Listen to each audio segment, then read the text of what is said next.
stuff. Hey, I think that's good. Am I coming in hot? You're muted, Katie. I was busy messaging people on the YouTube. Oh, that's right. I see that. Okay. Hello, everyone. Yay! Thank you for coming to Nite Kansai. Nite Kansai 17. And how long? Maybe the third or fourth one that we've been doing online now. Yeah, so if this is your first time coming to Nerd Night, I'll give you a little explanation of what we do. So Nerd Night is an event that started in the States a long time ago. And basically, it's a way to learn cool stuff and meet nice people and have a few drinks. So like a very casual TED Talks. So the usual format is 3 speakers that are each 20 minutes, and you have 10 minutes of questions after each one. Today, we've got 2 speakers. Yeah, and we're going to be talking about polyamory and diversity in gaming. And yeah, is there anything else? Let's see. So my name is Katie. Did I say that? I am an organizer with Raymond. He's also my co-organizer. Hi, everybody. Yay. And so, yeah, I think we can get started. Is there anything else we need to talk about? Yeah, okay. So questions in the Zoom and in the YouTube.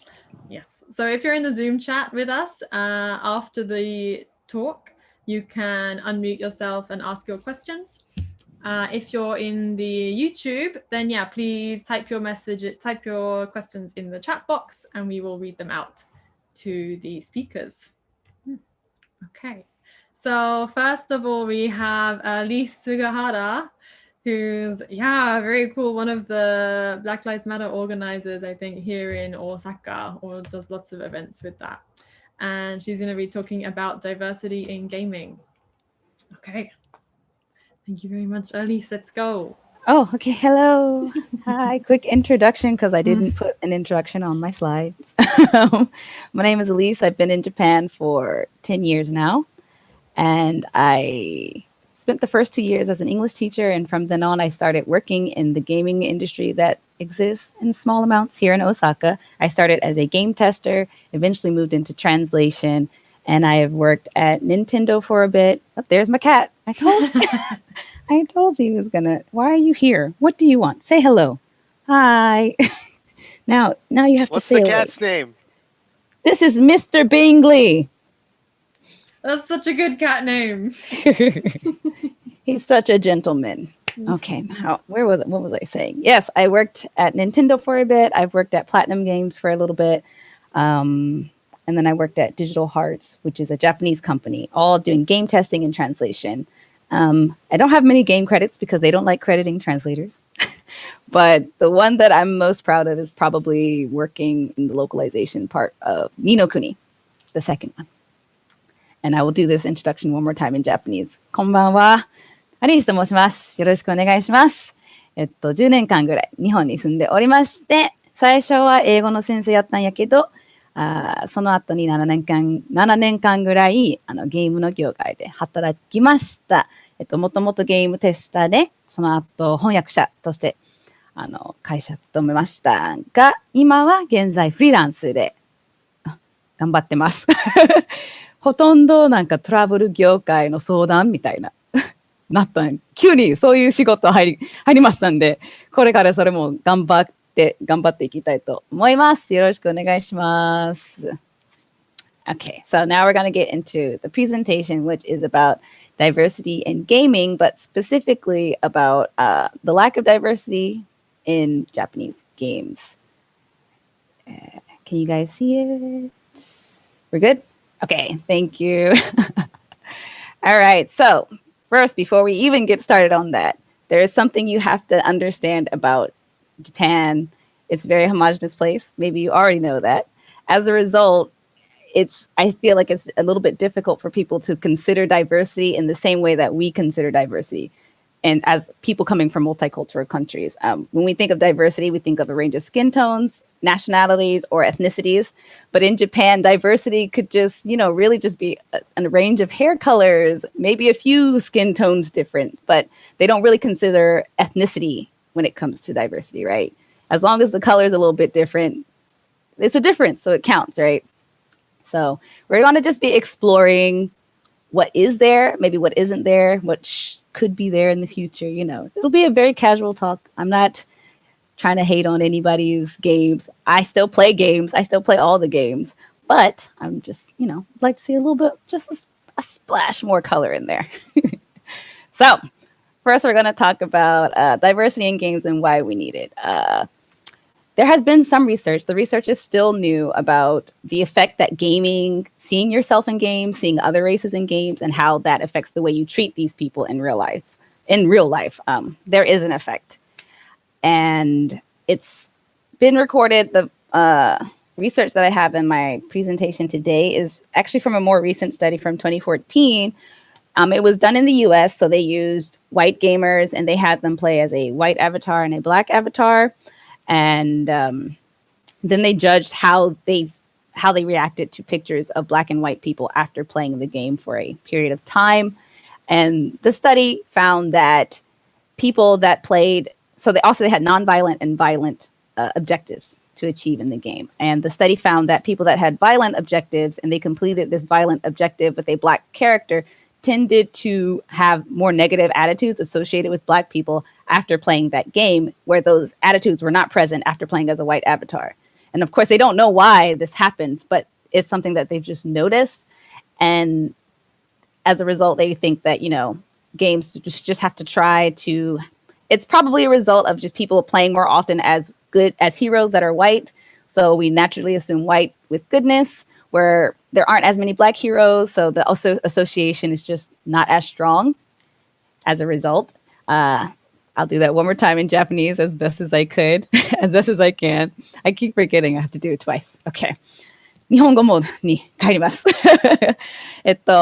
まあ、ゲーミングではなんでこういうダイバーシティが必要っていうのか、まあ、日本ではそういう研究調査はもう起こってないんですけれども、海外ではアメリカでは白人のプレイヤーが白人のゲームキャラとしてゲームをプレイして、そして黒人のキャラとしてゲームをプレイして、そしてその暴力的なオブジェクティブをやるとか、暴力じゃないの、オブジェクティブをやる。そういう調査をやってまして、で結果的には白人の人は黒人のキャラとして暴力的なオブジェクティブをやった方が、その後に黒人の写真とかを見たときにちょっとネガティブな印象が残ってしまってて、でそのネガティブ印象が白人の写真を見るときに全然なかったので、それなんでですかっていうのはちょっとまだその答えは出てないんですけど、そういうトレンドがはっきり見えましたので、これからそういう調査も続けるんじゃないかなと思いますけど、まあこっちのスライドに載ってるのグラフはその暴力的じゃないのオブジェクティブ、non-violent then the violent 暴力的なオブジェクティブ、まあ黒人のアバターがグレーの色になってる、白人のアバターがこの白い色になってます。で右側がそのネガティブ印象、黒人の人に対してネガティブな印象が残ってる。explicit to implicit, I don't know how to say it in Japanese. It's like explicit and implicit. むずい。これちょっとわかんないけど、ごめんね。また後で検索します。けど、まあ、そういうなんていう、how do you say? 面でわかる、すぐわかるような印象と、ちょっとなんか隠れてるような感じの印象っていう感じですけど、バイレントの方では、暴力的の方では、黒人の悪い印象がかなり高くなっておりまして、で、その白人と比べたらね、結構差が出てますし、で、インプリシットの場合、ちょっと隠れてるの場合は、かなりの差がありますよね、暴力的のところでは。だからなんでこういう差が出てるのかを、これからの調査で、探ることはすると思うんですけれども、はい。そういうことです。All right, I think I covered everything. Okay, thank you. Oh, Jesus. So, the next slide. About why we're continuing a little bit of this conversation of why it's important. And I found this really cool quote from a scholar She works in diversity in tech and gaming. She's done quite a few presentations on this. And I read this quote because I think it points to why it's important that we have diversity, because I'll just read the quote. When the only option to experience the fantasy worlds of many games is through white characters, it internalizes in many gamers that those fantasy worlds weren't designed for them. Anything is possible in games, Gray told me in a reference to her passion for the industry, but anything is only possible for white characters. When they add black characters to a game, they root them only in their real world context. Why can't black characters ride dragons? And sadly, this is a very true thing that we see often in games. I mean, whenever I ask my friends, what's a game with a black main character that you've played? It's like Saints Row. I'm like, oh yeah, the game where you like rob and like, do all, which is fun. I love me some Grand Theft Auto. But I would also like them to be like, oh yeah, there was that one Witcher game that had like a black Witcher. Or there was like that one, Final Fantasy game that just had someone that was a little bit darker than usual. So we don't get that same bit like variety in fantasy games that we tend to see even in sports games. There's often black players that are on covers of FIFA or Madden games. You don't just see that in action or fantasy games. And even though it's a fantasy world, completely made up, not bound by the constrictions or the politics of our world, we're still kind of absent. And it's, zannen ne. So I now have to do it in Japanese. Sorry, guys. Oops, sorry.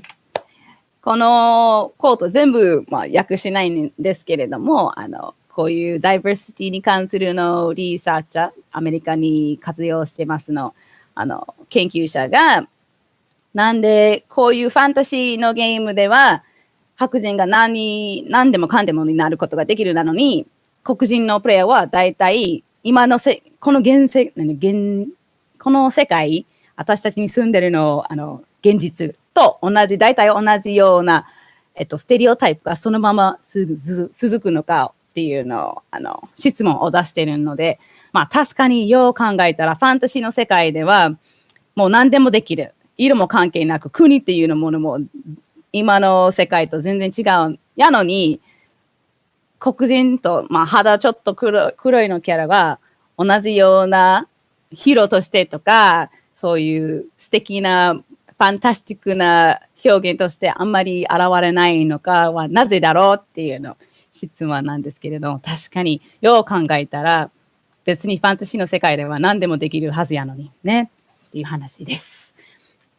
So now the next few slides, we're going to talk about the kind of diversity that's currently present in Japanese games. So here's my beautiful collection of faces from your typical Japanese games. I think these are games more or less from the last 10 or so years because there just aren't as many. I guess when I was trying to research, this is the collection of RPG and action adventure games, but every time I would type in, like list of the most popular games of the year, for Japanese games, they tend to be older. They tend to be HD remakes. They don't tend to be a lot of new titles that are not previously connected to series. My English and my Japanese are going to go out the window today. But yeah. Anyway, so here we have a nice color bar. I've made the color bar out of the skin tones from the characters' pictures. It's a little difficult because, there's some crazy shadows. But these are basically all the skin tones that you see in the characters present on the screen, with the darkest being all the way on the right, the lightest being on the left. And you can just see how, as the further you get to the darker side, the characters tend to get more sparse. And I believe on that side, there are very few main characters or characters that you get to play as. The number just, drops. So now we're going to break this down by RPG and by action adventure game, because I feel like there's quite a difference in the way that characters are, especially skin tones are represented in those two genres. This is your typical, RPG layout. You get a band of characters. You usually play as one main character. Back in the day, that's how you play. Now you can kind of play as many characters, but these are the characters that you would usually see on the website. I've chosen to admit Japanese games. Yes, I forgot to mention this. Oh, I forgot to do it in Japanese. Oh, dang it. I'm so sorry. All right. Shall I go back and do it in Japanese? I think, Just but I briefly, think you Susan. can understand that, like, that's the range of characters, no? Right? まあ、briefly. このグラフっていうか、このカラーバーは今の画面に映ってるのキャラのスキン、ね、肌の色を表してます。そして、この結構、白い色の方がキャラもぎゅうぎゅう集まってるので、どんどん、黒くなると、ちょっとな、キャラもなんかよりリアルになるんですけど、少なくなるもんね、キャラ自体が。So in the next one we have RPG, ね、RPG, JRPGs, Japanese role-playing games, which were super popular back in the day. I don't know about now so much, but yeah, I've chosen to omit games that are based on anime series just because anime series tend to start from manga, which tend to be very personal, like they're, closely based on, authors' lives and their environment, their culture. So I don't expect manga and anime from Japan to suddenly have a crazy diverse range of characters. That doesn't make sense. They're not thinking about worldwide sales when they start writing a manga. However, I believe when it comes to games that have to sell millions of copies, companies are obviously, they're focused on selling as much as they can. And if they're going to focus on selling as much as they can, they're going to try to market the game to as many people as they can. As such, they should, I think, strive to have a varied collection of colors of characters to choose from. On this slide, there are 73 characters, I believe. I don't remember the last time I counted, but the very last time I counted, maybe, there were 73 characters on this slide. And I think there are about 5 characters that you could kind of consider as non-white. The Persona 5 characters are all technically Japanese, but when you look at them, they're not drawn like Japanese people, right? They're drawn in fantasy Japanese people, but they kind of look like white people. That's a style. That's what they want to do. That's fine. But why not also have Japanese people that are also dark, because they very much exist in Japan, and it's just something that I noticed. So yeah, if we include the Japanese characters who count as people of color, then there would be 8 characters that are POC. The rest of them tend to have, weird Pseudo-European English-y names. And as far as you can tell from just looking at them, they look like white people, which, sure, that's fine. The next slide is for anything that's not a JRPG. I tried to divide it like action adventure or survival horror, but there just weren't enough characters. I couldn't find enough. So here we have a collection. We have things from Nintendo. We have things from PlayStation. I don't know if anybody still plays Xbox, but in a similar exploration, we put all of the characters here.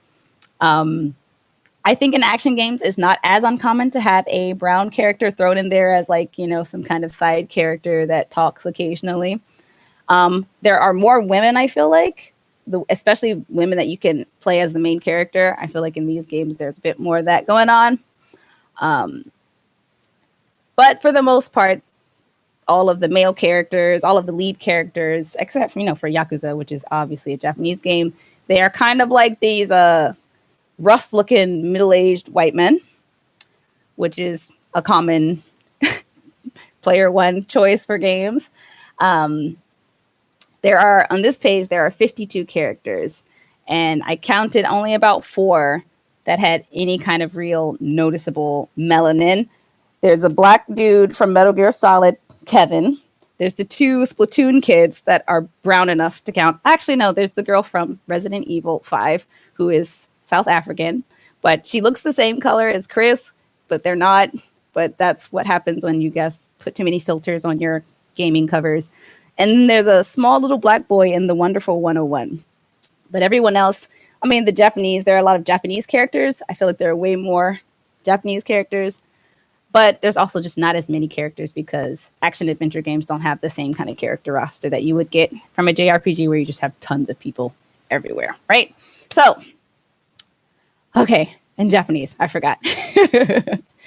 まあ、今の2つのスライド、両方とも、まあ、結構ウェブサイト、ゲームのウェブサイトが、そのゲームを検索するときによく出てくるのキャラなんですけれども、まあ、この100人の中では、かなりの白さがありますんで、で、日本人のキャラの場合でも、こっちの Persona 5のキャラのは全員日本人だけど、まあ、こういう金髪な色とか、青色の目とか見たら、別に日本人ような感じで描いてないんですよね。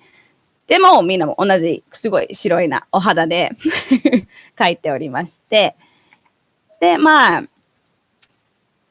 なんでですかね。なんでそんなに白人が多いなのっていうのを質問だったんですけれどもね。さっきの RPG の場合は73人ぐらいの中ではね、4人しか、その肌色、ちょっとだけの茶色とか、別に黒人として、私は別に黒人ですっていうの認識じゃないんですけど、肌がちょっと茶色なと思うキャラは4人ぐらいです。そしてアクションゲームの場合は、ちょっと茶色の肌、ちょっと黒人に近い感じじゃないかな、みたいな。まあ、ケビンさんは確かにコンローもあるので、まあ、黒人ですねっていうの感じですけど、そして南アフリカの子はね、黒人ですけど、ね、4人、52キャラ、多分54のキャラかもしれへんけど、まあ、4人ぐらいは、ちょっと、白い肌色以外の人なんで、まあ、かなり少ないな数字です。So, this is a little color trick. I went to art school. Full disclosure, I went to art school. That's probably why I'm so obsessed with like looking at colors. And I'm like, this is a color bar. And when we're drawing a picture, we often put a white, not filter, but a white layer on top of it to see how much range of values we have in the picture. Because usually the picture with more value range is more striking to look at. It's just easier to look at. So I've applied the same kind of thought process, but with this color bar, because when you look at the colors, you see many colors. So in your head, you're like, well, it's pretty diverse. There are lots of colors here. I don't see what we're complaining about. But when you put them in black and white, you can see that the shade doesn't really change. They're not getting that much darker. It's like a smidge darker. There's a lot of range in the saturation. Maybe people are more orange or more red or more pink or more gray. But in terms of darkness, they're not getting that dark. So at the very bottom, we have a value scale that you would use to see how dark something is getting. And the skin bar above, it stops at about a 6, with the lightest being a 9. So a little bit before the halfway mark, but it's not the most diverse range of colors. そうか、日本語。そう、そしてこれの肌色のカラーバーですね。私はアート学校行ってるの人なんで、すごい、その色はなんていう、色の考え方とかはすごい興味があるなんですけれども、まあ、絵を描くときはですね、その絵を描いてるのレイヤーの上に、ホワイト、白いのレイヤーを作って、そこでバリューチェックを行うんですよね。で、そのバリューチェックで、そのイメージがどんだけ印象的、インパクトがあるのかを確認することができるんですけれども、まあ、同じ考え方はこの肌色のカラーバーに使いましてで、どれだけの違いがあるかっていうのを確認ですね。だって、単純に色を見るときに、いろんな色を使っているので、結構ダイバースじゃないのっていうのは当然です。けど、このモノクロにしたら、そこまでの違いは出ないんですよ。かなり真ん中ら辺で一緒になってて、結構密に分けてる感じですよね。そして一番下の value scale、スケールですけど、その白から黒までのスケールで、多分一番、黒い dark のグレーのトーンは多分6番に近いなんですけれども、まあスケールで言うとそこまでっていう感じですね。そして、このカラーバーですね、をメインキャラのみにしたら、多分、ギュッともっと狭くなる。多分、その違いがもっと見にくくなると思います。So, this is something I like makeup as well. So I just thought I'd throw this in because I thought it was interesting while I was looking for more ways to talk about color changes. I remembered that Fenty has 50 different shades that you can choose from, it was the most at the time that they released it. Because traditionally makeup brands just didn't cater to people that were that dark. They tended to stop at like the 20-25 range. So they basically expanded the color range by half. They doubled it. Whoops, sorry. And I wanted to see how far the darkest color on the color bar that I'd made, how far he got. He got about the tan range. He's something up. He's got like a golden hue to him. So he would look good in like a 330 Fenty shade. But when you consider all of the other skin tones that come after him, you realize how dark he really isn't and how many other colors there are left to explore. So for comparison's sake, I also made the foundations in black and white. So you could see that the foundations follow pretty closely the value scale that we use in art. They have the darkest shade, the 1. They also have pretty much the 9 of shade that's pretty close to white. And I feel like if makeup can do this, which is, I don't know. I can't compare how much money is made in makeup versus what is made in gaming. I don't know.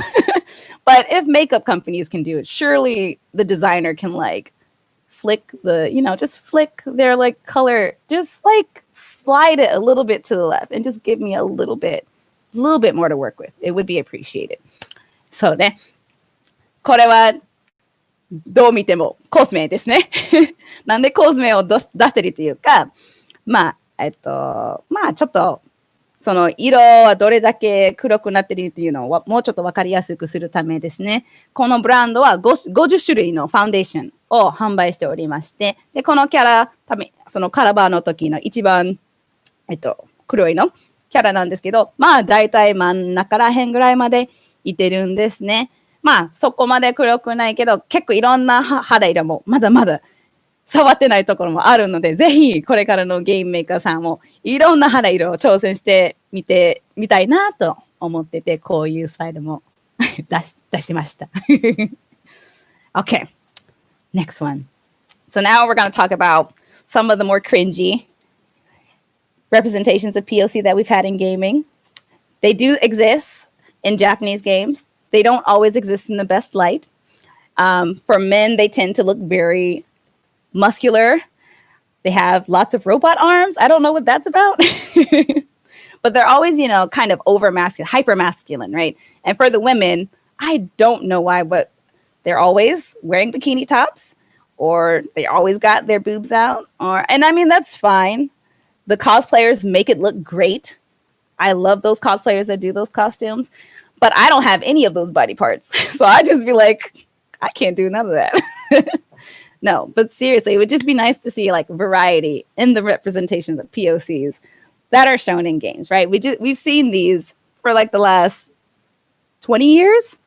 I think now it would be nice to just see characters that are tiny pixie people that are also brown, or dudes that are super skinny nerdy dudes that are also brown, right? POCs can inhabit many kinds of, crazy stereotypes. They don't have to just be these two. Okay. So all the color stuff is done. That was all the fun bits. Now we're going to get serious and we're going to talk about why the Japanese companies should care, because I know a lot of people will be like, well, these are Japanese games. They're made by Japanese companies. Oh, I forgot to do the Japanese again. I'll do it in a second.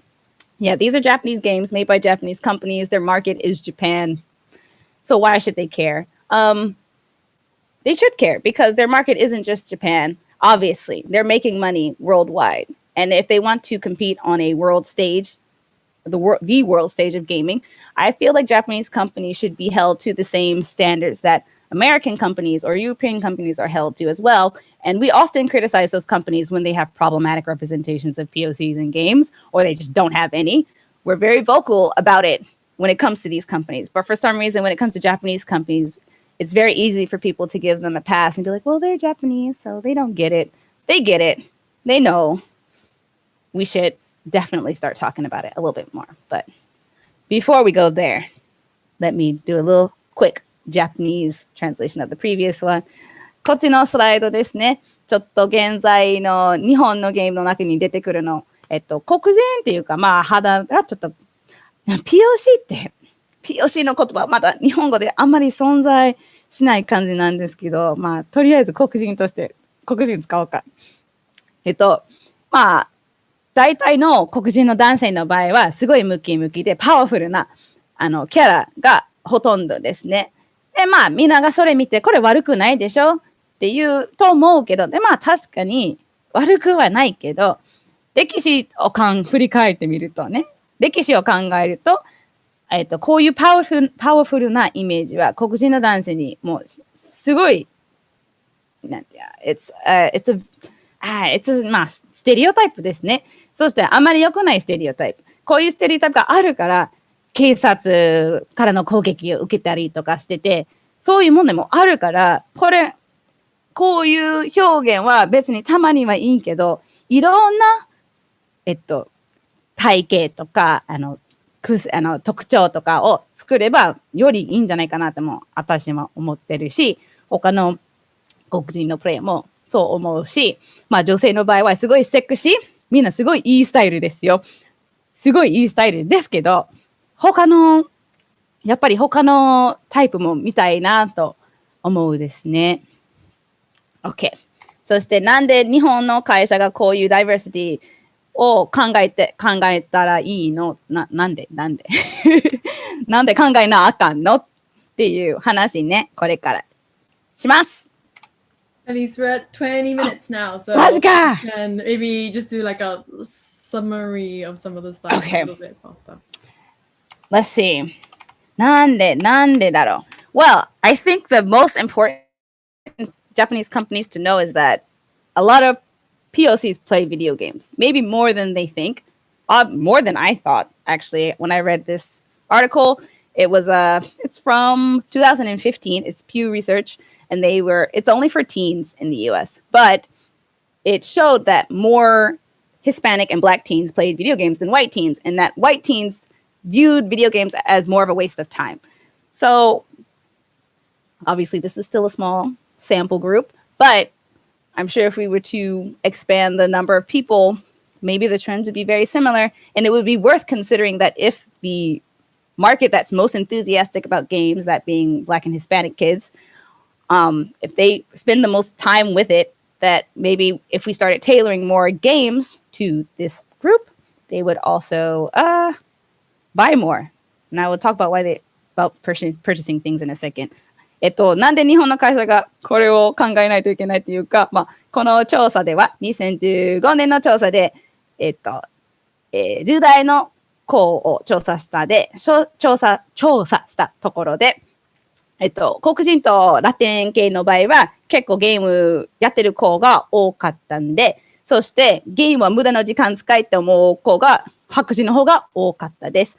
だからまあこう見るとやっぱり黒人とラテン系の子がようゲーム遊んでるので、そういうゲームもしゲームの中ではいろんなキャラを増やしたら、こういう子は絶対こういうゲームそのゲームを買うんじゃないかなと思ってて。And when it comes to sales, I would like to point out something that I thought was really interesting as to why Japan should care. In terms of ratings, Japanese games score very high. They often take up 5 places, most of the places in the top 10 games of the year. However, when it comes to sales, they don't fare as well. The games that tend to sell better are sports games or games with like lots of characters, Mortal Kombat. Also, Smash has a ton of character choices, right? And I think it's probably a pretty good marker that players prefer games where they have more choices of characters, dare I say skin colors to choose from. Of course, I can't say this is gospel, but it's just something interesting to think about. So I'm going to skip to the end as to, what I guess the takeaway is, right? So here we have the highest scoring game of the year, which was Resident Evil 2. And then we have the highest selling game of the year, which was Call of Duty Modern Warfare. The biggest difference is there's women on both of them, which is good. That's very good. But the three characters that you can play as in Call of Duty are a white dude, black dude, and a Middle Eastern woman. While in Resident Evil, two ambiguously white characters. I'm going to look at my notes because I forgot what my point was. For consumers, yes. There isn't really much of a takeaway for this kind of presentation because we will play what we want to play. We will play the games that we enjoy. And in 2020, playing what you enjoy is important because the escapism is needed. But what I didn't get to show you was that emerging markets like in Africa and the Middle East or in Southeast Asia where internet speeds are getting better, people are gaming more. I think it will become more apparent that games that cater to more skin tones will continue to do better, where games that are pretty limited in their offering of just characters that look like the people that are playing the games, they just might not sell as well. And that might be a trend that we're starting to see. For Japanese developers, it's being game of the year is always very nice, but I assume that most companies want to make money. So if making money is the goal, maybe trying a little diversity might help them in that respect. I can't say that will definitely help them, but it's just a little bit of food for thought. In any case, it's definitely a good idea to keep guns on the cover. The games will surely sell well in that case. So I'll stop there for now. Thank you. Thank you, Alyse. Thank you so much. I always go way over. I'm so sorry. It's okay. Don't worry about it. So now, thank you so much. It was super interesting. It's something that I think everyone needs to think about a little bit more. So we now have about 10 minutes for questions. So if anyone wants to clarify some things or wants to know any more about the topic. Yeah. Time. So for Zoom, you can just unmute your microphone and go ahead, or anyone in the YouTube chat, just type your message in and we will find it there. And now we wait. I have a question. Yeah. Sure. Hi, I'm Will. Thanks for the presentation. That was very interesting. I'm actually half Japanese, half American. So I feel like I'm actually just as sensitive as you are when it comes to the personification of races in different video games. But I was curious what your thoughts were on like the plot line as well and how that's relevant in light of the whole racial discussion we're having. Because I think even fantasy now, even in fantasy, a lot of the fantasy games are based on like Nordic or any kind of like Indo-European, like mystical, storylines and so on and so forth. And you can say the same thing about any like Asian game. There's a lot of like mysticism there, but when it comes to like Black culture, I guess, for example, I think like, out of necessity, if we're talking about things that are mystical, you would have to have at least somewhat of a understanding of that culture's mysticism and their way, view of the universe and so on. And obviously, if we don't have any Black creators, for example, we're not going to have that many games like that, right? So that's a big problem in the industry.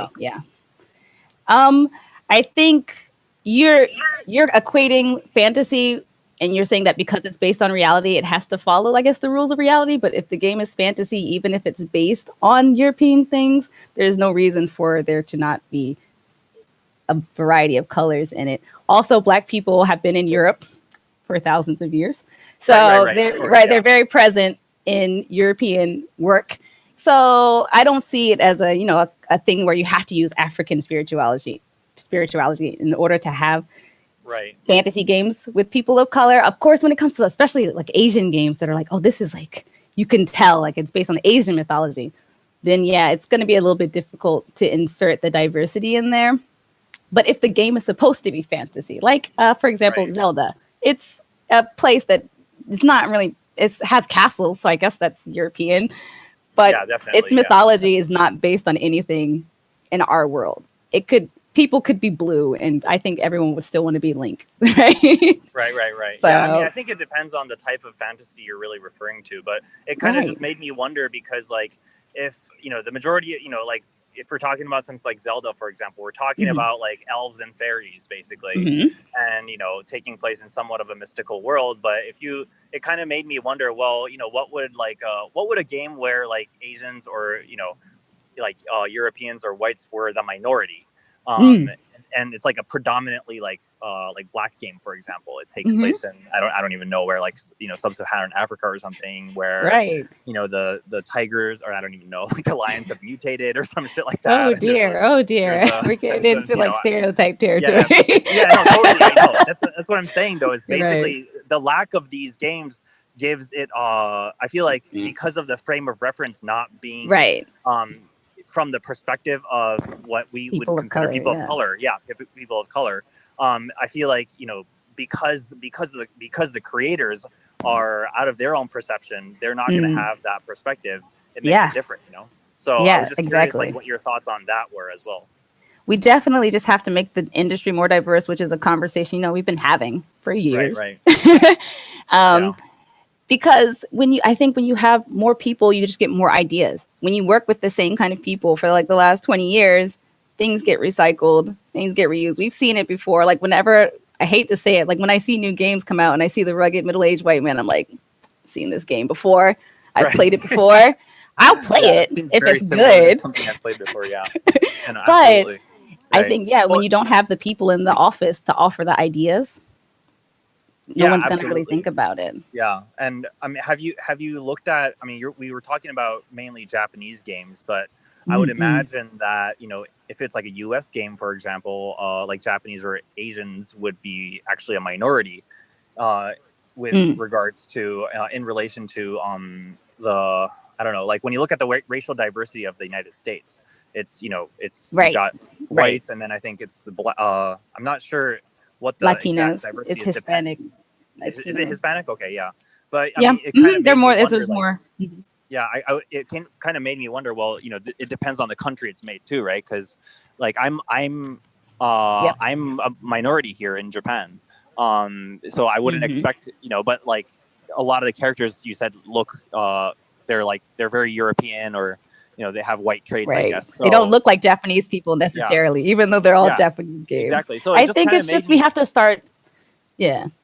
I was gonna say, it just made me think, like, I was gonna say, it just made me think, like, you know, obviously the color of the skin color and stuff of the characters matters, but I think just as equally the cultural background of those characters also matters, because you don't want that to be kind of like negated, you know, and you know what I mean? And I like there's certain games that I play that. Well, hey, this is Raymond. Please, we want to give enough time for everybody. Oh, to sorry, questions. Sorry, it's getting a little bit into discussion territory here. Yeah. Anyway, well, thank you very much for your time. I appreciate it. No, it's cool. Great question. If you have any questions, you can also, I don't know if Alyse, you want to drop your email or Instagram or something like that. You can hit me on Twitter. We can have a great Twitter thread about it. Cool. Yeah, sounds cool. Yeah. Does anyone else have any questions? Maybe not. I do have one. Can you hear me? Is that the thing? Yeah, cool. I was just wondering. So you mentioned there was a lot of black examples that were not ideal, for example, and I can definitely buy into that. It's the same thing with what you were saying with the middle-aged white guy being the standard guy. It's like, okay, and part of it, I guess, is communication. But the thing is, there's certain communication you want to build and some you don't. So as a developer myself, I'm kind of interested in what would you consider an ideal person of color character? So you've got a lot of what not to do. What would you see as the goal in a lot of the character creation or development sort of thing? Honestly, you could take any main character from any popular game and make them brown. You'd be fine because. Do you think that would be because that wouldn't really represent the culture. See, that's where people are getting caught up. They think they have to take the whole baggage of black culture into making the character black, right? Remember we talked about the quote at the beginning where she was like, this is the world of fantasy. White guys can be anything, completely detached from what white men are here in a way. But when it comes to black characters, they have to carry the baggage of being black in this world to being black in the fantasy world, where I don't think this is not necessary. Just have a character that's any color. They could be purple for all I care, you know? Like when I saw the Cyberpunk game, I was like, the future. We're in the future. There's robots. This dude's going to be like clear faced. Like he's going to be super robot. And then it was a white guy. And I was like, We're in the freaking future, dude. You could make this dude look like anything. He could be a robot that changes skin colors because it's part of his robot makeup. But they went for like the easy. And also, I don't know if you know, which game was it? Not Divinity 2. Some recent RPG. It's a Baldur's Gate 3. Yes, and the character creation system and the developers got mad that everyone kept making like a white dude. They're like, we have dragons. We have, you know, horns. You could make anything. But everyone wanted to make a cool middle-aged white dude. So I think there's a culture change that has to happen from us personally. It's not really about what the game is showing. It's about what we expect from the game. If we expect the character to be any color, it doesn't matter how, you know, Black people are being treated. That's not going to be, it's not going to have any context in Devil May Cry where we're like slicing up demon people. It doesn't matter. Right. Okay. You know? Cool. Thanks. Okay. Yeah. I think we're gonna take a little break now. Oh wait, there's a comment on YouTube. yeah. Can I just bring that out? Go ahead. So in regards to the entire topic, in fact, what we're talking about now, the issue has also recently been highlighted in The Sims 4, where players feel people of color skin tones haven't properly been represented. So if you can comment on that, that's fine. If not, like, is it just not enough color variety in The Sims? I'm really? not familiar with this. This is the first time I've heard. The last Sims game I played was when it first went online. So we're talking like 98, 99. Sims is out of my territory, but I will say that even in games where there's character creation, the darker skin tones tend to not look as good. They just tend to be really desaturated, when they don't consider like the undertones that Black people have. Like some Black people are reddish or more goldish, and then the darker the skin tone it gets, it becomes more of a dark reddish, almost like a purple kind of undertone. And because developers probably don't have anyone on the team that has that skin tone and can guide people in the right direction, you often end up with really flat, kind of darker skin tones. Like I kind of go with the generic tan because I don't have choices. Like I would really like a soft, like under golden with a nice red hue sometimes, but you know, it's a little bit limited, and we just have to, I think the more we tell developers, because now we have a way to reach developers kind of directly, be nice, of course, don't yell at them, but we just have to be like, hey, we appreciate it, but maybe you could also do a little bit better, right? We just want everybody to do a little bit better. Nice. Yeah, okay. Thank you so much, Alyse. That was super interesting. Thank All right, you. so let's take a 10-minute break, I think. If anyone wants to stay online and keep chatting, go ahead. Yeah. Then we will come back. Yeah, let's say come back at 7:05, and then we will have the next talk. Okay. Okay. All right. Thanks, everyone.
Okay. And we're back.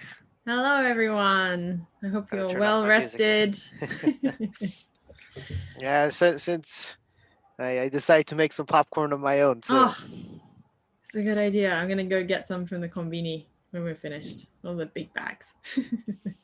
Okay, all right. So the next speaker is myself and Miyako, and we are gonna be talking about polyamory. All right. Okay, so I'm gonna share my screen.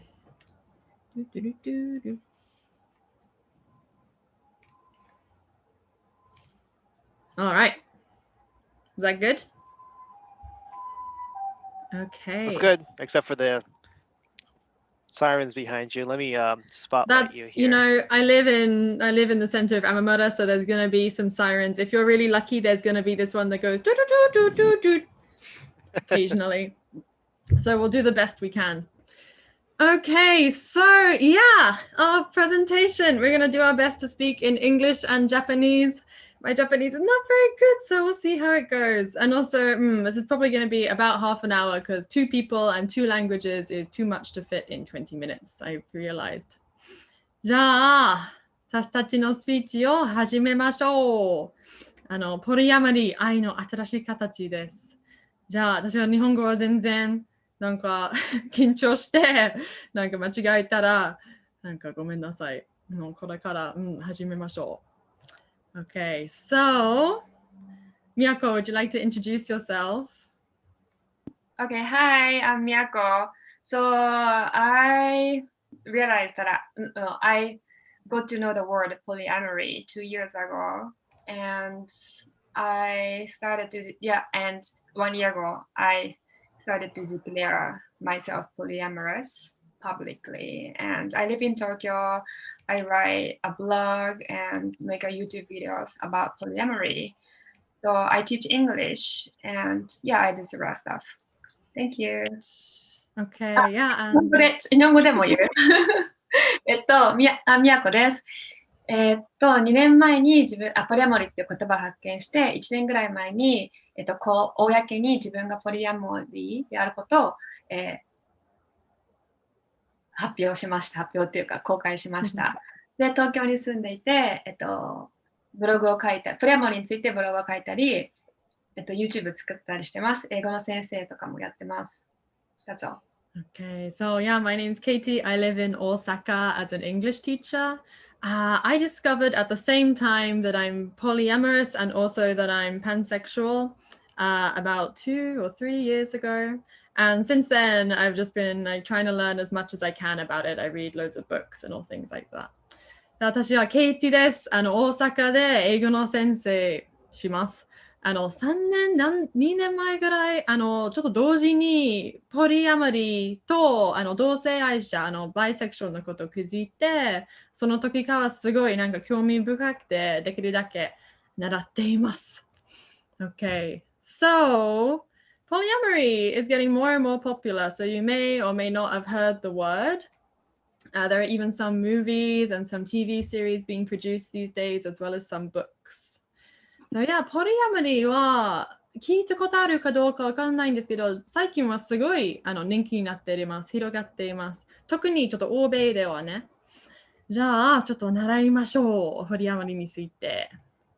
So we're going to split our talk into 3 sections. I'm going to talk about some important vocabulary, and then Miyako is going to tell her story, and then finally we're going to do a couple of frequently asked questions. よくある質問.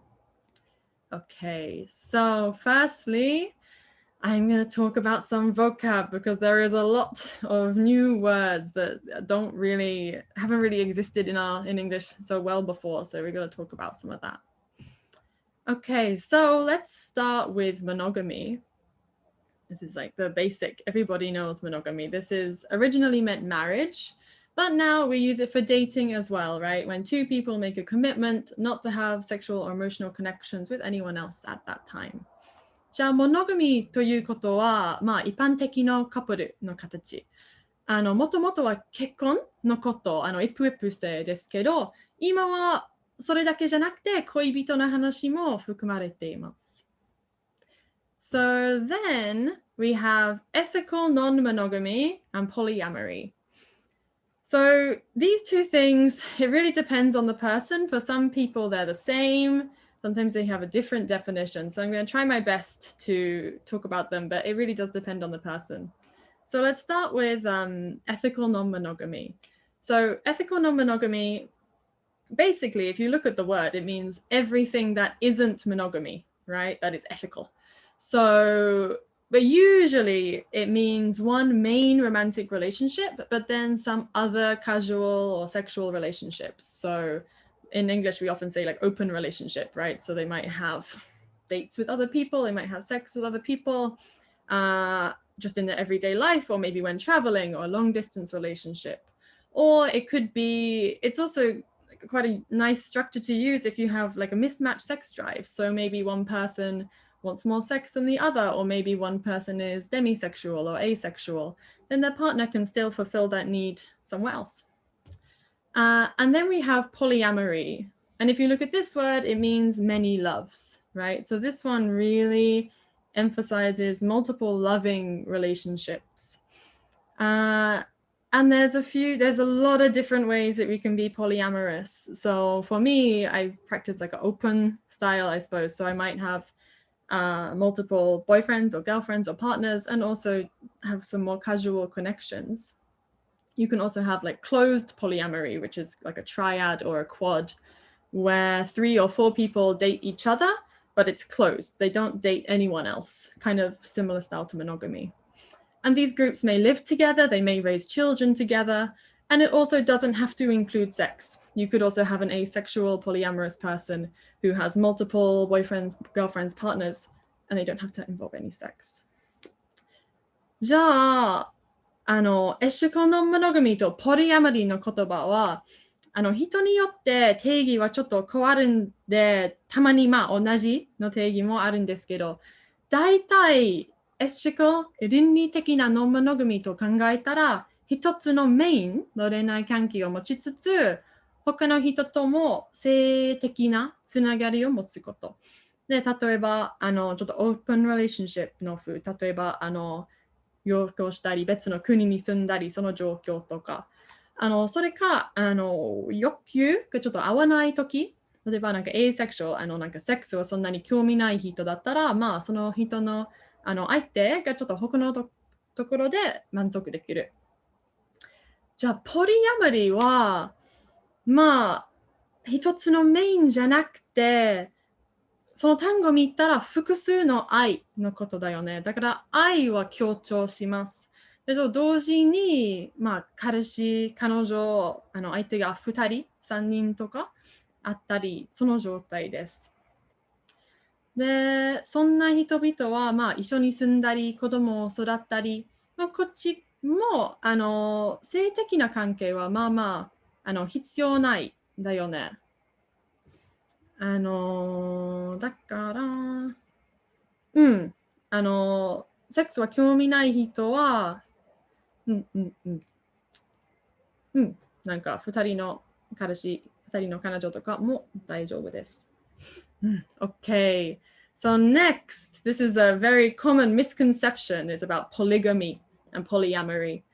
Especially people who are a little older often think these are the same thing. So polygamy is when you have one person married to many people, often one man married to many women. Polyamory, the reason this is different is polyamory does not specify gender. So you can have LGBT people who are polyamorous. And it's also equal, right? Everyone has the same level of rights and freedom. じゃあ、これはちょっとよくある誤解は、一夫多妻制とポリアモリーのこと。もう一夫多妻制は性別のことで、ポリアモリーは性別は関係なく、あとはまあ平等のことだし、まあ、自由はすごい必要だ。で、OK。次は、OK, consent. So this sounds like a really obvious thing, but I want to talk about it a little bit. What does consent actually mean? Sorry, people are talking about me on the chat. Okay, it's gone. Yeah, what does consent actually mean? So it means agreement or permission.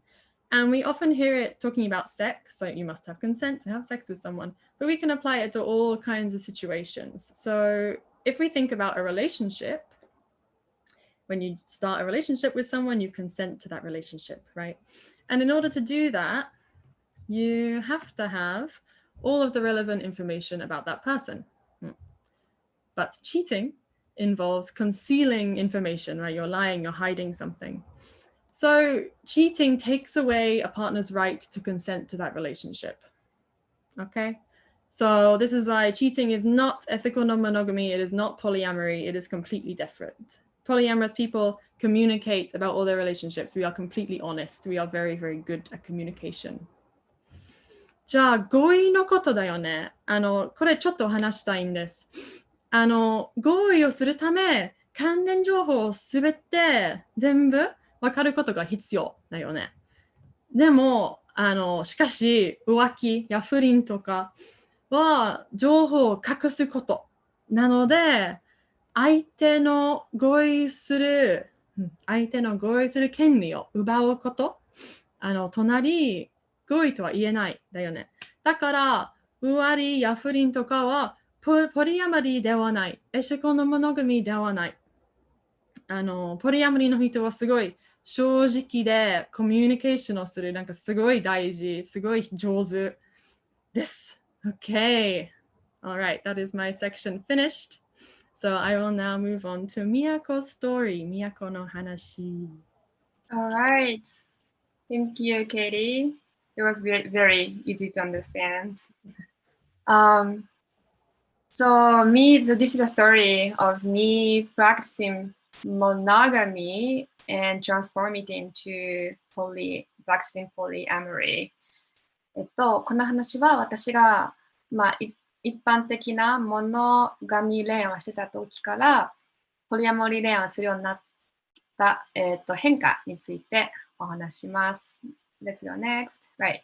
Okay, so when I was practicing monogamous relationship, which I didn't know I was practicing monogamous relationship because I didn't know that there's another choice. There's other choices. So at the time, my predominant emotion was, wait, 日本語ですね、ここ。Sorry. 日本語です。はい。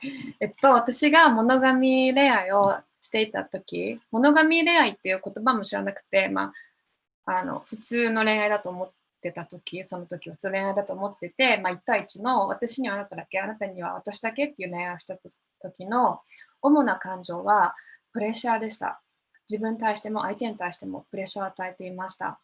で、自分に対しては、私は本当に正しい選択をしたのか、自分には見る目がなかったのかということを常に自分にプレッシャーを与えて一番の人を選ばないといけないっていうふうにプレッシャーを与えていて、それとともに自分がこの人と一緒にいることによって自分の大事な時間と相手の大事な時間を結果として無駄遣いしたっていうことになるんじゃないかなと思って、でそれはすごくいつも怖かったです。で相手に対しても、自分の彼氏に持っていてほしい要素を全部持っててほしいと思って全部持ってたよっていうふうにプレッシャーを与えてました。完璧な理想の人であってほしいっていうふうにプレッシャーを与えてたし、私は他に候補があったかもしれないのに全部切り捨ててあなたを選んでるんだから、あなたも私をなんかすごいスペシャルなものとして扱わないといけないし、私のことを最優先してほしいっていうふうにプレッシャーを与えてました。で、性生活、夜の生活も全て満たしてほしい。だって私は他の人とセックスしない、あなただけっていう約束をしてるんだから、私をなんかその欲望を例えばファンタジーっていうか、ベッドの上でやってみたいことは全部やんないとダメ。あなたしかいないんだから全部やってっていうふうに、押し付け、プレッシャーをかけていました。Next. So when I was practicing monogamy, which I didn't know that there were other choices. So predominant emotion at the time I had was pressure. I was pressuring myself. So I was kind of pressuring myself to choose the best person ever. and the first one among all the guys on earth. And also I was constantly doubting myself if I was wasting my time and his precious time as well by being together with him. And pressuring my partner, that means, so I wanted him to have all the traits that I want my boyfriend to have. So I wanted him to be a perfect person for me. Also, I limited his interaction with the other girls because I cut off all the choices, all the options just for you. You have to do the same thing for me. Like I cared equal, like fairness there. So I was super strict about it. So, and also like in bed, I wanted him to satisfy me. Maybe sometimes he doesn't want to do some stuff, but because I didn't have any partners, sexual partners, but him, I wanted him to satisfy all my fantasies. Next. で、自分がポリアモリスト、ポリアモリーだということに気づいて、その言葉を知ってからすごく楽になりました。で、主な感情は感謝に変わりました。自分に対しては感謝というか、インスパイアされてる感じ。この人に選ばれ続けるために最高の女性になろう。つまり彼に他の人とデートしてもいいよっていうことを許してるっていうことは、いつも私だけと一緒にいてくれるっていう保証がないので、なんか結構自分は素敵な女性になろうっていうふうに頑張ることができました。で、あと彼が何か困った時に支えてあげられるように、自分の心と体のケアをしっかりしようと思いました。あと、他の女性が、素敵な女性がいっぱいいて、彼もいろいろな女性を経験してる中で、やっぱりそれぞれユニークな価値を彼に与えることができると思うので、私も他の女性にはない、私だけが挙げられる特別なユニークな価値を与えようと思って、より自分らしさっていうのを育てることに集中するようになりました。で、相手に対しても、やっぱ感謝の気持ち、他の女性とデートしてもいいよっていう条件なのに、でも今この時間、私と過ごしてくれてるっていうのを本当にありがとうっていう気持ちがあるし、何かしてあげたいし、性生活も、やっぱりあなたは、私とセックスするのはあなただけっていう規約じゃないから、彼がもしなんかしたくないことがあったら無理してもらわなくてもいいし、私も逆に無理しなくてもいいし、なんか結構リラックスしてお互いが楽しめることだけすればいいよね。もしなんか満たされない欲求があったら他で満たせばいいよねっていう風にかなりリラックスして楽しめるようになりました。Alright, next. So when I started to practice polyamorous relationships, my predominant emotion got changed to gratitude and inspiration. So I got inspired to grow as a human being because I gave him like opportunities and rights to date other girls. I wanted to become more better human being to inspire him as well as he get inspired by other girls.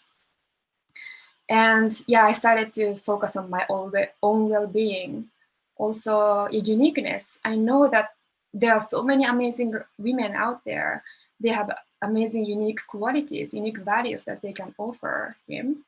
And I wanted to find my own value that I can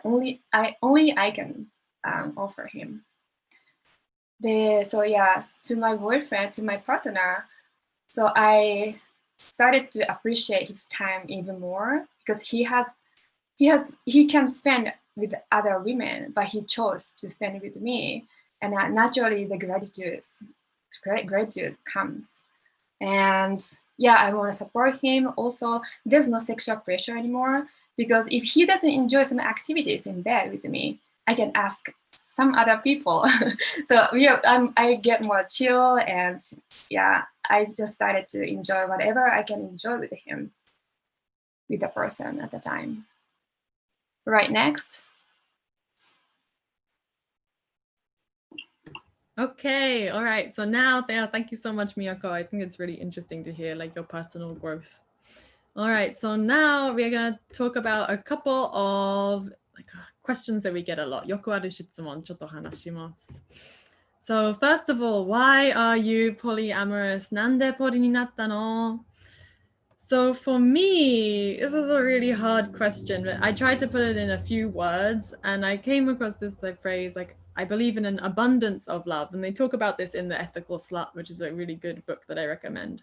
And if you think about your family and your friends, we love all of them. You obviously love all your friends and all your family. So why can we only love one person romantically? I think it's a really interesting question to think about. Do you think that's in our genes, or do you think that's something that we've been taught from society? For me personally, like I love my friends and I love my romantic partners in the same way, really. Like I really treasure all these people. So yeah, I believe we can have love for many people, and that's why I'm polyamorous. これはすごい難しい質問ですけど、ちょっと短くしたら、なんか愛は豊かという感じになる。なんか家族とか友達考えたらもちろん愛するね。だからなんでそれは複数ができるんですけど、恋愛的は一人しかない。なんかこれ深く考えたらちょっとおかしいかな、ちょっと思ってるね。私にとってその愛はなんか全部は平等で大事という感じで、で、恋愛的は複数のもできます。だからポリになりました。Okay. Yeah, for me, yeah, it wasn't a choice. So I always have been a polyamorous person, and luckily at the time I was in a situation where I could come out openly that I'm a polyamorous person. So I know that there are some people out there, especially in Japan, they're cheating on their wives, husbands, boyfriend and girlfriends. It's because, they don't want to risk their marriage. Yeah. So, yeah, for me, just I was lucky enough to able to come out. 日本語。はい。選択肢がなかったって一応書いてあるんですけども、まあ、私はずっとポリアモリーなクオリティを持っていたと思います。で、たまたま自分がオープン、それを公言しても大丈夫、失うものがない状態だっただけだと思います。で、世の中にはポリアモリーだけど、やっぱり結婚してたりとか、で浮気っていう形になってしまってる、浮気不倫っていう形になってる人もいっぱいいるのは、やっぱり失うものがあるから、例えば結婚生活が壊れてしまう。子供もいるし、壊したくないっていうのもあったりとか、あと職場でどんな扱いされるかわからないっていうのもあると思います。たまたま私はそういうのがなかったから言えただけだと思います。Okay, and then the next one is, don't you get jealous? Yakimochi yakanai no? This is maybe the biggest question, I think. And yes, we do get jealous. Everybody gets jealous. People that have been in tons of polyamorous relationships and monogamous people also get jealous. And so jealousy is natural. We can overcome it. I think like when we're jealous, it feels like the worst emotion in the world. And all you want to do is make your partner stop doing that thing. But actually, it's usually hiding some other emotion. And if you can find that, you can overcome it and you can grow as a person. そう、焼きもちを焼きますよ。それは自然だよ。だけどみんななんかモノガミをする人も、すごい経験あるポリをする人も焼きもち焼きます。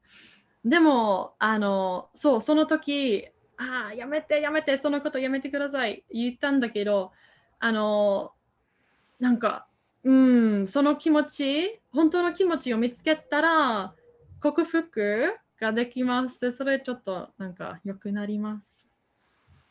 Okay.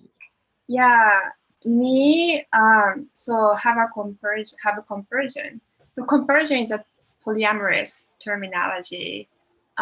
Maybe most of you guys haven't heard of. That means emotion that is an emotion the opposite to jealousy. That means when people feel jealousy, they feel negative emotions like sadness, anger, fear. But polyamorous people tend to feel comparison, which is joy and happiness. So like me included, when I hear my partners find another love in their lives, I feel genuinely happy for them.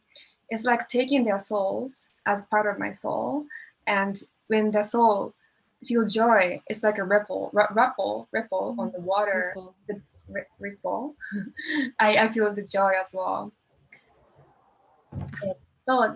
日本語で言うとコンパッションという感情をポリアモリーの人がよく感じます。で、それは嫉妬の逆と言われていて、嫉妬は悲しかったりとか怒りだったりとか恐れだったりとか、ダークな感情なんですけど、コンパッションは嬉しさとか喜びです。で、私もそうなんですけど、私のパートナーが新しい愛を見つけたときに、私も、彼の魂を自分の魂の一部のように、考えているから、なんかその喜びが水に起こる波紋のように、私の心にも喜びが広がります。Okay, and then the last one is what other problems do you come across? 他の問題はSo I wanted to talk a little bit about the time, effort, dedication. So of course, polyamory, we have unlimited love. We can have hundreds and thousands of partners, but we only have 24 hours in a day. And in that 24 hours, you have to make sure that you're listening and taking care of each of your relationships. So that's family, romance, and platonic at the same level. You can't leave anybody out. So I found this. Okay, so I forgot how. You can read it. 両力と時間が必要です。いろいろな関係、なんか、もちろん恋愛的でも家族、友達も平等で大事にすることがすごい大事です。I found this meme, which I think is really good. So everyone thinks polyamory is just a big sex party, but actually it's us like on the phone every day. Like, are you okay? Did you eat enough today? I miss you. Like, we have to be super organized all the time. そうね、この写真見たらすごい面白いと思ってた。なんかポリアモリーみんなは多分上の方と思っちゃうんですけど、実は下の方だよね。いつも電話で大丈夫今日食べたの会いたいよまだ増えちゃったよ。なんかこんな風にそうこんな風です。それぐらいかな。Okay, Miyako. Right. For me, yeah, my relationships tended to be kept in a shadow. That means that it's like imagine some gay couple, one person is open about being gay, but one person is in a closet. In that case, even though they're dating, they cannot be openly couple, yeah, because this person is in a closet. It's the same situation for my relationships as well. Even though I'm open about it, my partners, they are not open, so which means I never get introduced as their girlfriend. So, 日本語で言うと、私の恋愛は隠されてしまいますっていうのも、同性愛のカップルをイメージしてもらうと分かるんですけど、私はいくらオープン、例えばレスの人が2人いて、1人がオープンでも1人がクローゼット、レスであることを隠してたら、2人がカップルっていうことはみんなには言えないですよね。それと同じで、私もお付き合いしてる人とカップルです。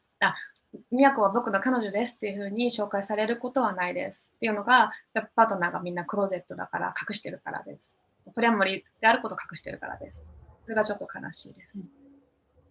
Okay, and then the last thing we want to talk about, neither of us actually have personal experience with this, but I think it's really important. We can experience some discrimination or a lack of rights. So polyamorous people are not recognized officially as a sexual minority, which means we are not protected by law from discrimination. For example, at work, you could get fired. Or like right now with coronavirus, some people can't visit their partners in hospital. Or if they get a divorce, they might not be able to get child custody because in the court they think polyamory, that looks like something that might be a bad influence for the children. So lots of couples, lots of families can have these kind of issues.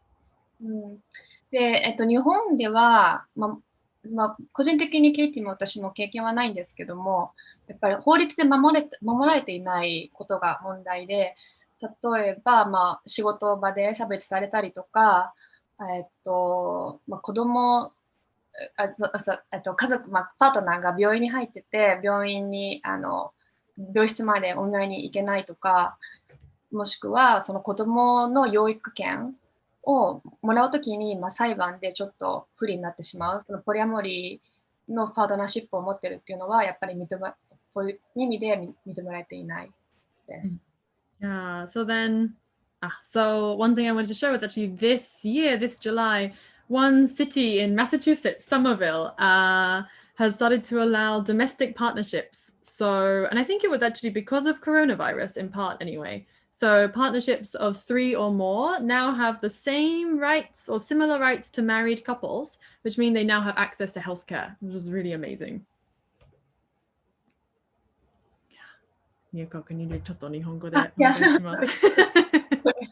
マサチューセッツのある場所では、今年の夏、なんだっけ、サマービルっていう場所では、法的に、ポリアモリーのカップルにも、権利が認められました。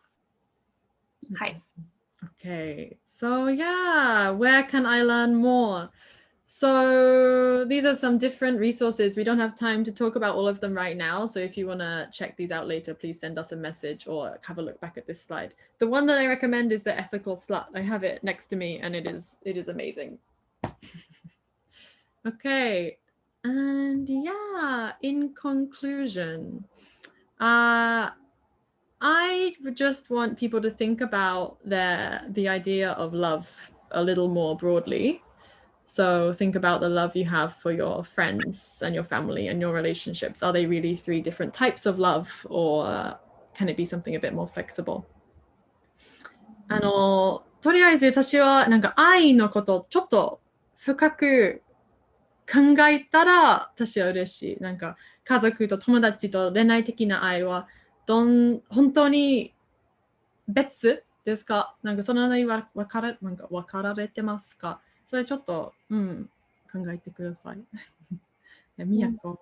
Yeah, from me, I just want to take this opportunity to send my message to people who are struggling with their polyamorous qualities they have. So, because there's no representation for it, right? It's like Disney movies, like rom-coms, everything is all about one for one person, right? But there are so many people who have capacity to love multiple people. And if you have one and you're thinking that, is there anything wrong with me? Or, you don't have to worry about it. Like I'm that too. And there are so many people who are like you. So please, don't keep it just to yourself and ask for support and talk to me. 日本語で言うと、ポリアモリーの人はすごいいっぱいいると思います。で世の中にある、ドラマ、映画、ディズニーのムービーとか、ロマンティックな映画とか、全部その1対1の恋愛しか描かれていないけど、だからといってあなたがおかしいわけではありません。で何人もの人に愛を与えることができる人はいっぱいいて、あなたがなんか私はなんかおかしいんじゃないかって思ってるかもしれないんですけど、私もそう思ってました。でいろんな人がそう思って苦しんでます。だからそういう時は自分だけで悩まないで、なんか誰かに話してみてください。特にそのポリアモリーをもうやってる人、だから私にでもいいし、ぜひなんか一人で悩まないでください。That's all. Okay, and then finally, thank you for listening. Thank you, everybody. Yeah, you can find us at our Instagrams. All right. Yeah, so we'll now take any questions. All right, I'll stop sharing my screen.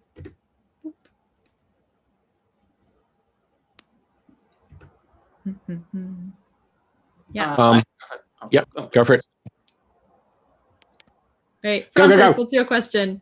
Matt can talk to me any day. So I moved to Japan somewhat recently from the Bay Area, and I was involved in poly discussion groups and stuff there, some.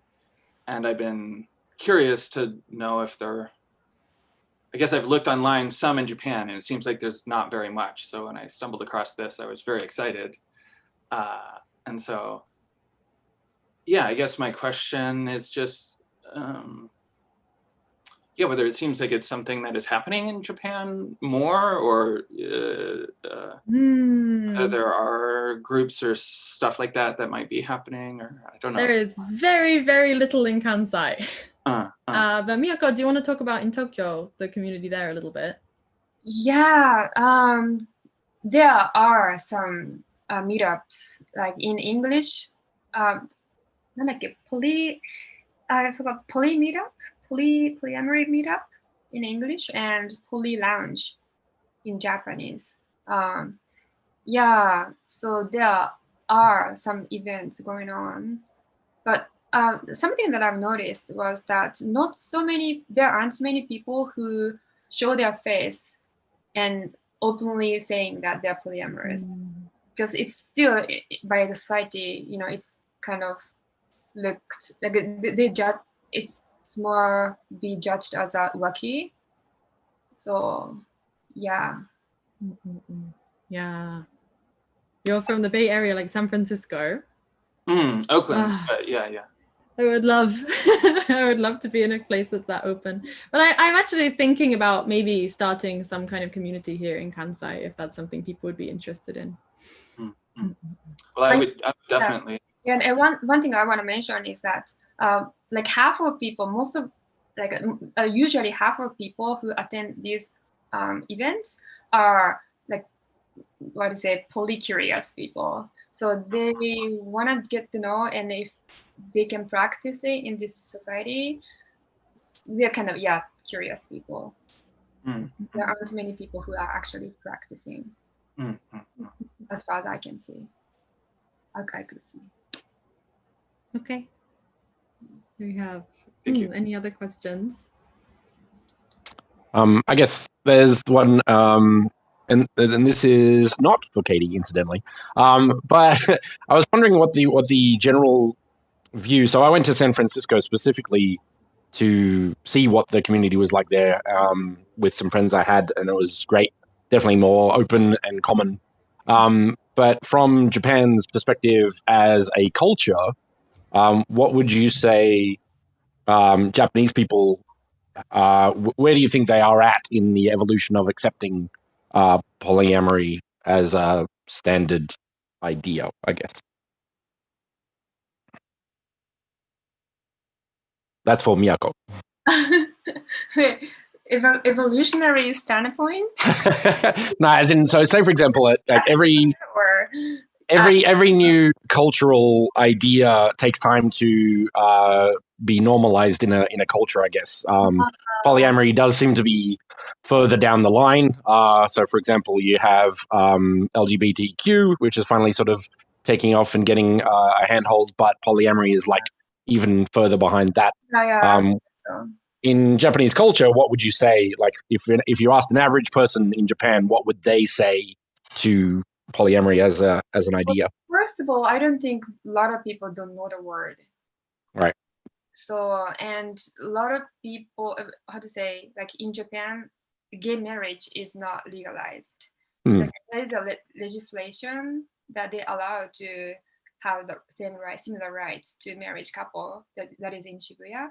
But as a country, we are not legalized. We haven't legalized gay marriage yet. Considering that, I think like open to polyamorous relationships or even being poly-friendly can take some time. But of course, I have hope, and I want to see it happening here in Japan.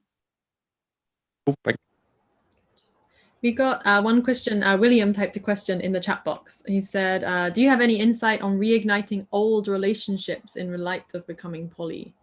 So I guess for me, this really depends on the relationship, like what depends on the partner, on that partner's opinion, but you can always open up a conversation, right? What do people think about it? But you have to be very gentle, I think. So this book is great. I strongly recommend it. Miyako, do you have anything to say? That one? Yeah. It's like reuniting all the relationship in light of becoming poly. Oh yeah, it's because they like converted themselves to be a polyamorous. They are more like, yeah, like happy. I heard a lot that it's harder to even tell their partner, like if they're married, because their first contract is monogamous monogamy, and you know who's the first person to open up about it, yeah, and the one person have to risk the marriage, and I hear a lot that they cannot take the courage or they cannot take the step. So like how do they like how do they reach to the point where two of them agree to I think starting that conversation must be very difficult. Yeah, which is amazing. But yeah, I'm curious how that goes. Yeah. Do we have any other questions from the YouTube or anything?